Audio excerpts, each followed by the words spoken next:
بسم اللہ الرحمن الرحیم۔ معزز دوستو، السلام علیکم۔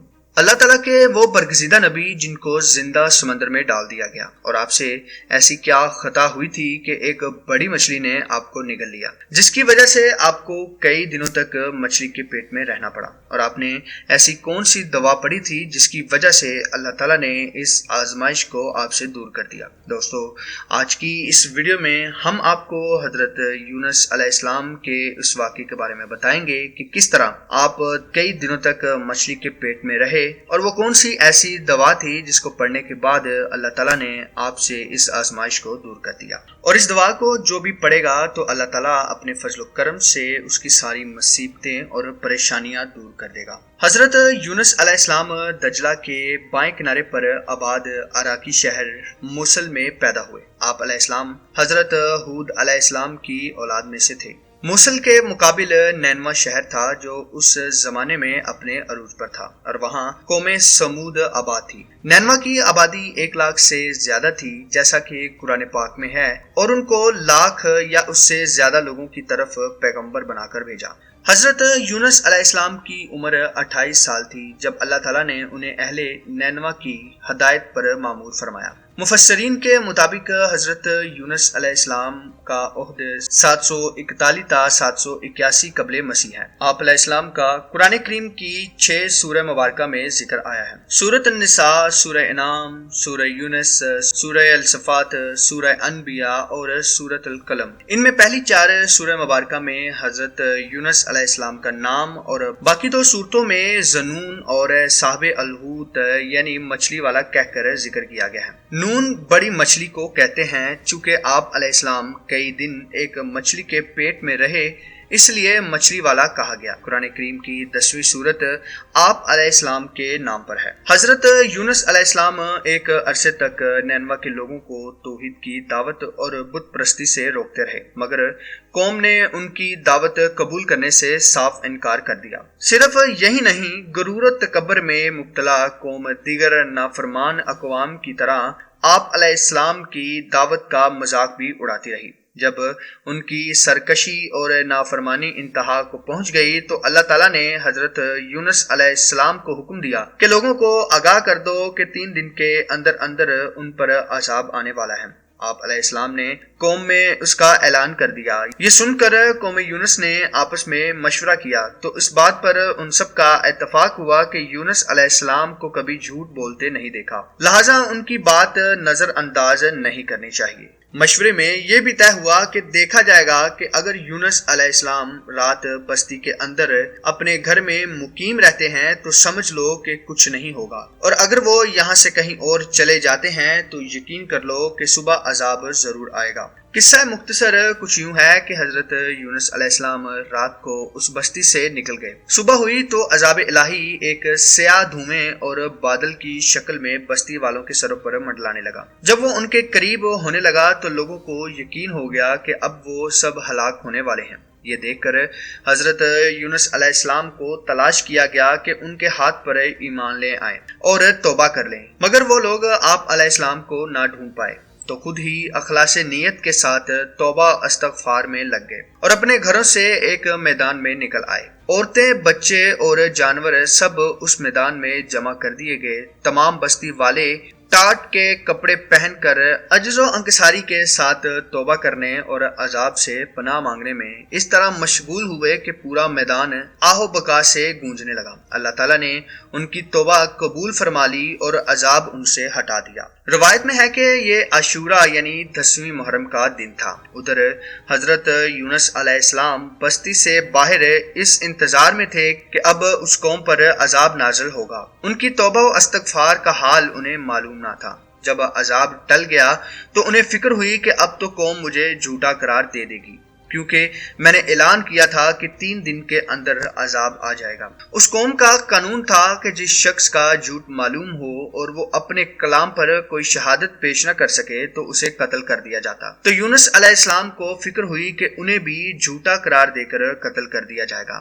اس رنج و غم اور پریشانی کے عالم میں اس شہر سے نکل جانے کا ارادہ کر کے چل دیے، یہاں تک کہ بحیرہ روم کے کنارے پہنچ گئے۔ وہاں ایک کشتی دیکھی جس میں لوگ سوار تھے۔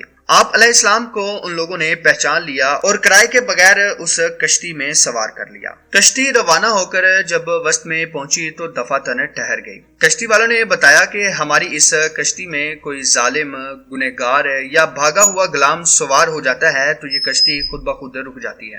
ایسے آدمی کو چاہیے کہ خود کو ظاہر کر دے تاکہ اس کی وجہ سے سب پر مصیبت نہ آئے۔ اس پر حضرت یونس علیہ السلام بول اٹھے کہ وہ بھاگا ہوا غلام گنہگار میں ہی ہوں، کیونکہ اپنے شہر سے نکل کر کشتی میں سوار ہونا ایک طبعی خوف کی وجہ سے تھا، بازان الہی نہ تھا، اور اللہ تعالیٰ کے حکم کے بغیر یوں چلے آنے کو حضرت یونس علیہ السلام کی پیغمبرانہ شان نے ایک گناہ قرار دیا کہ پیغمبر کی کوئی نقل و حرکت بلا اذن الہی نہیں ہونی چاہیے تھی۔ بہرحال آپ علیہ السلام نے فرمایا کہ مجھے دریا میں ڈال دو تو تم سب اس عذاب سے بچ جاؤ گے، مگر کشتی والے اس پر تیار نہ ہوئے، بلکہ انہوں نے قرعہ اندازی کی تاکہ جس کا نام نکلے اسے دریا میں ڈال دیا جائے، لیکن قرعہ اندازی میں بھی آپ علیہ السلام ہی کا نام نکل آیا۔ لوگوں کو اس پر تعجب ہوا تو کئی مرتبہ قرعہ اندازی کی گئی اور ہر مرتبہ آپ علیہ السلام کا ہی نام آتا رہا۔ قرآن کریم کی سورۃ الصفات میں آیت نمبر 141 میں اس قرعہ اندازی اور حضرت یونس علیہ السلام کا نام نکلنے کا ذکر موجود ہے۔ پیارے دوستو، ایک طرف قرعہ اندازی میں نام نکلنے پر آپ علیہ السلام کو دریا میں ڈالے جانے کا سامان ہو رہا تھا، دوسری طرف ایک بہت بڑی مچھلی اللہ تعالیٰ کے حکم پر کشتی کے قریب منہ کھولے موجود تھی کہ آپ علیہ السلام کو اپنے پیٹ میں جگہ دے۔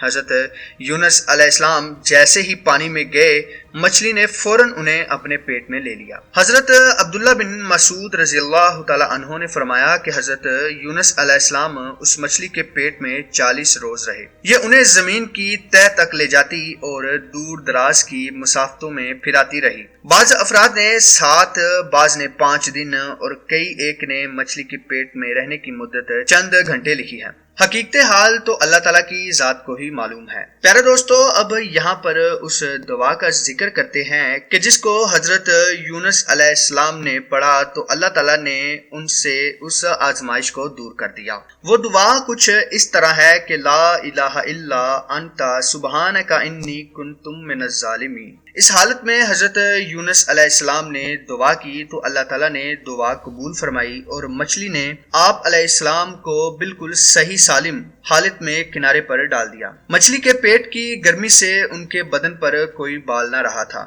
اللہ تعالیٰ نے ان کے قریب ایک درخت اگا دیا جس کے پتوں کا سایہ آپ علیہ السلام کے لیے راحت کا سبب بنتا۔ نیز ایک جنگلی بکری اللہ تعالیٰ کے حکم سے صبح شام آپ کے پاس کھڑی ہوتی اور آپ علیہ السلام اس کا دودھ پی لیتے۔ حضرت ابو ہریرہ رضی اللہ تعالیٰ عنہ سے منقول ہے کہ رسول اکرم صلی اللہ علیہ وآلہ وسلم نے فرمایا کہ جب اللہ تعالیٰ نے حضرت یونس علیہ السلام کو مچھلی کے پیٹ میں قید کرنے کا ارادہ فرمایا تو مچھلی کو حکم دیا کہ ان کو لے لو، لیکن ان کے گوشت پر تیرا تصرف نہیں، کیونکہ یہ تیری غذا نہیں ہے۔ جب مچھلی آپ علیہ السلام کو لے کر سمندر کی انتہائی نچلی سطح میں پہنچی تو آپ علیہ السلام نے کچھ آہٹیں سنی۔